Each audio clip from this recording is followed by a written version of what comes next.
안녕하세요. 저는 창작가 도르미입니다. 오늘은 새로운 노트로 블렛 저널 이사를 해볼 거예요. 그냥 아무 생각 없이 쓸 때는 몰랐는데 지난 노트에서 많은 문제점이 발견되더라고요. 그래서 이번 노트는 좀 더 나에게 맞는 노트로 만들어 볼 거예요. 대충 어떤 순서로 만들어 나갈지도 스케치를 해줬고요. 자, 이제 시작해 볼까요? 우선 이번 노트를 소개해 볼게요. 이번에도 역시 인생상점의 노트인데요. 저는 아이보리나 풀색, 올리브색 계열을 좋아하기 때문에 이번 노트가 굉장히 마음에 들었어요. 이게 생각보다 실물이 더 예쁘더라고요. 이렇게 북마크도 2개가 있어요. 노트 정보는 아래 설명란에 넣어 놓을게요. 우선 기획한 순서대로 각 주제를 써서 원하는 장에다 붙여줬어요. 이렇게 포스트잇에 미리 써보고 붙여보면서 원하는 대로 순서를 바꿔줍니다. 저는 가장 먼저 기호와 연락처 페이지를 만들어줄 거예요. 기존에 쓰던 기호는 이건데요. 기호가 2가지 정도 늘어났어요. 그래서 그 2가지를 추가해 주려고요. 아주 대충 스케치를 해주고요. 그리고 이번 테마는 자유로운 느낌으로 할 거고요. 요새 아카시아가 자꾸 눈에 띄더라고요. 그래서 아카시아 잎을 그려주고 노트와 어울리도록 갈색으로 칠해줄 거예요. 저는 플러스 기호를 사용해서 장문의 생각이나 일기를 쓰고요. 하트 기호를 이용해서 제가 행복했던 순간이나 음식들 이런 걸 표시해주고 있습니다. 이렇게 간단하게 기호를 완성했고요. 노트를 잃어버렸을 때를 대비해서 꼭 연락처를 쓰시는 걸 추천드릴게요. 이렇게 가장 첫 장이 완성되었고요. 다음 장에는 페이지 안에 있는 점의 개수를 미리 나누어 주어서 나중에 블렛 저널을 쓸 때 참고하기 좋은 그리드 스페이싱 페이지를 만들어줄 거예요. 각 칸의 개수를 써주고 테마와 어울리도록 갈색과 회색 계열로 표시를 해줬어요. 2분의 1, 3분의 1, 4분의 1로 나눠줬습니다. 이거는 자기가 자주 사용하는 형식으로 나눠주면 아주 좋겠죠? 오른쪽 페이지에는 2020과 6월의 순우리말인 누리다를 써줄 거예요. 틀에 얽매이지 않고 그냥 자연스럽게 꾸며줘도 괜찮습니다. 자, 이제 완성이 됐고요. 다음 페이지에는 찾아보기를 넣을 거예요. 지난 노트의 찾아보기는 불편했어요. 왜냐하면 페이지 수를 추가할 수 있는 공간이 없더라고요. 페이지를 쓰는 공간을 조금 넓게 해줄 거예요. 일단 만들어 놓고 이따가 다시 오겠습니다. 다음 페이지에는 미래의 기록, 즉 퓨처 로그를 넣을 거예요. 저는 기존에 있는 퓨처 로그를 많이 활용을 안 하게 되더라고요. 좀 더 저에게 맞도록 만들어 줄 겁니다. 이번에는 달력을 안 넣을 거예요. 페이지 맨 왼쪽에 1일부터 31일을 써주고 한쪽에 3개월씩 7월부터 12월까지 넣어줬어요. 그리고 구분하기 쉽게 일요일과 월요일 사이에 줄을 쳐줬습니다.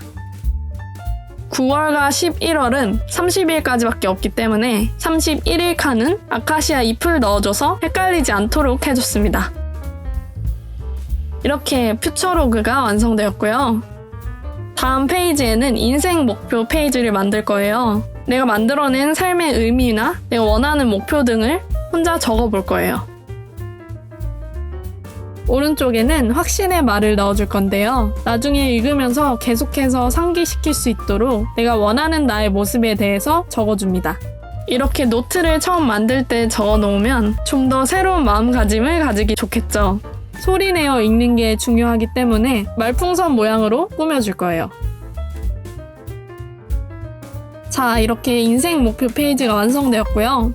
다음 장에는 제가 요새 미라클 모닝이라고 아침에 시간을 내어서 자기만의 시간을 가지는 습관을 들이고 있는데요. 그 책에 나오는 방법을 이 노트에다 적을 거예요.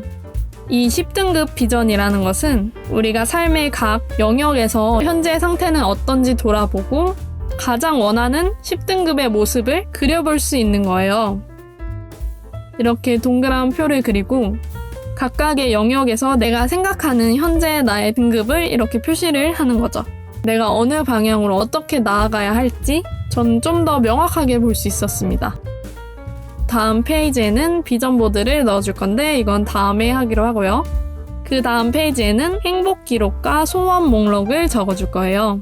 그 하트 표시를 했던 것들을 여기다가 모아놓을 거예요. 내가 어떤 사람인지 더 이해를 잘 할 수 있고 다시 상기시킬 수 있을 것 같아요. 가운데다 행복 기록이라고 적고 이거는 갈색 사인펜을 이용해서 이따가 좀 더 입체적으로 표시해 줄 거예요. 오른쪽에는 소원 목록을 넣어줄 건데요. 이 소원 목록은 내가 하고 싶은 것들을 적어놓는 일종의 버킷리스트나 위시리스트처럼 사용할 예정이에요. 역시나 위에 아래 아카시아 이파리로 꾸며줍니다. 다음 페이지에는 유튜브 아이디어와 땡땡 것들 페이지를 만들어줄 거예요. 지난 노트에서 가장 잘 쓴 주제가 유튜브 아이디어 주제인데요. 이렇게 칸이 남지 않을 정도로 정말 잘 썼습니다. 그래서 이번에는 좀 더 칸을 늘려줄 거예요. 글씨가 좀 안 이쁘더라도 이렇게 제목을 써주고 아카시아 잎을 역시 그려줄 거고요. 콘텐츠와 각 월의 테마 아이디어를 적을 수 있는 칸을 만들어줍니다. 오른쪽에는 땡땡 것들 페이지를 만들어줄 건데요. 스케치를 아주 대강 해주고 총 4개의 칸을 만들어줍니다. 칸을 그릴 때도 절대 잘을 쓰면 안 돼요. 이렇게 자유롭게 그려줘야 진정한 자유로움을 맛볼 수 있어요. 아카시아 잎이라는 테마 하나로 이렇게 다양한 형식을 만들 수 있습니다. 저는 갈색으로 칠했지만 초록색으로 칠해도 정말 예쁠 것 같아요.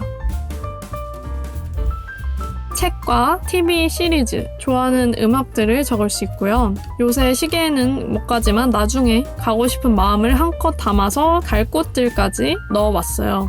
이 칸을 다 채울 자신이 있습니다. 이제 마지막 단계죠. 페이지 번호를 매긴 다음에 찾아보기에 넣어줄 거예요. 아까 말한 대로 페이지 번호를 쓸 수 있는 공간을 좀 넓게 잡아서 페이지를 추가할 수 있도록 잘 설계를 해줬습니다. 이렇게 기록을 할 때는 물론 채우는 것도 중요하지만 칸을 띄우는 것도 참 중요하다는 생각이 듭니다. 자, 이제 완성되었습니다. 처음부터 함께 해볼까요? 오늘은 이렇게 새로운 노트로 이사를 성공적으로 마쳤습니다. 제가 이번에 이사를 해보면서 노트의 문제점뿐만 아니라 사용하는 방식의 문제점도 조금 많이 발견을 했거든요. 블렛 저널이라는 도구를 도구로서 사용을 못한 거죠. 여러분들도 노트를 옮길 때 좀 더 개선해 나갈 수 있는 방법을 많이 찾으셨으면 좋겠습니다. 우리는 지금이 완성형이 아니라 앞으로도 계속 개선해 나갈 수 있는 가능성을 가지고 있으니까요. 이렇게 기록을 통해서 한 단계 한 단계 성장할 수 있고 그 성장을 나중에 다시 꺼내볼 수 있다는 게 정말 재밌습니다. 기록을 통해 가치를 실현해가는 여러분들을 저 도르미가 응원합니다. 그럼 여러분, 우리 다음 영상에서 또 만나요. 안녕.